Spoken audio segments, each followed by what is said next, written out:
So the thing I need to give you is about curl. And so I brought this little paddle wheel. Aww. And so what I need you to know is that three-dimensional curl, you calculate how? The cross. Yeah, you use that cross product. Random stuff. Okay, so this is the takeaway from 20.1. Curl is the gradient crossed with the vector field. Sorry, let me be actually a little bit more precise. So curl's a function that takes vector fields, right? Well, really it's a functor, but who cares? It's a function that takes functions as inputs, right? And its output is functions. So it's a function between functions. And gradient comes before f in the cross? Yeah, and the gradient comes first. And so what the spatial interpretation, though, is there's a little pinwheel that looks like this. So I don't know if you guys can see this. I can see it. Oh.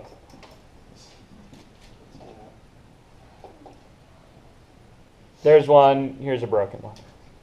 Pretend that has a handle. Okay. Casey was harsh with it, prying it off the printer. So what category of output is curl? This is a... Vector. 3D is going to be a vector. Yeah, this is some kind of a vector, right? And it has to be in 3D because Cross. this cross only makes sense in 3D, right? Yeah. Okay, so this is a vector field. You guys see that? Because f's going to be a function of x, y, and z. You're taking derivatives. That's not going to change the fact that it's a function of x, y, and z. And it's a vector valued function.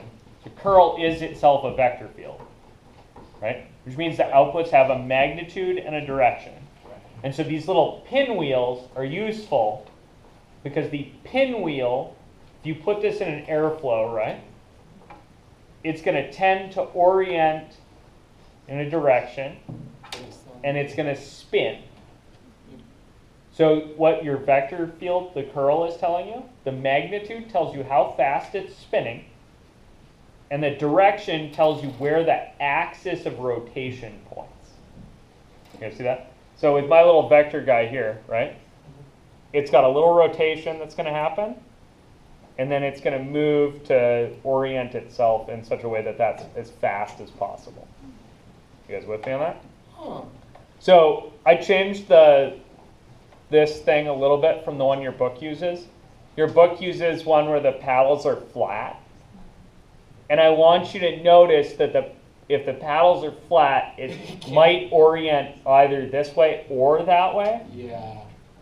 And I want this thing to obey the right-hand rule. So if you put your hand in the direction of motion, the axis should point up, right? Point along your right thumb. So that would be these little directional pinwheels because they tend to orient themselves so that the little blades point into the wind. You guys see that? Cool. So I have 20.1 homework to give you.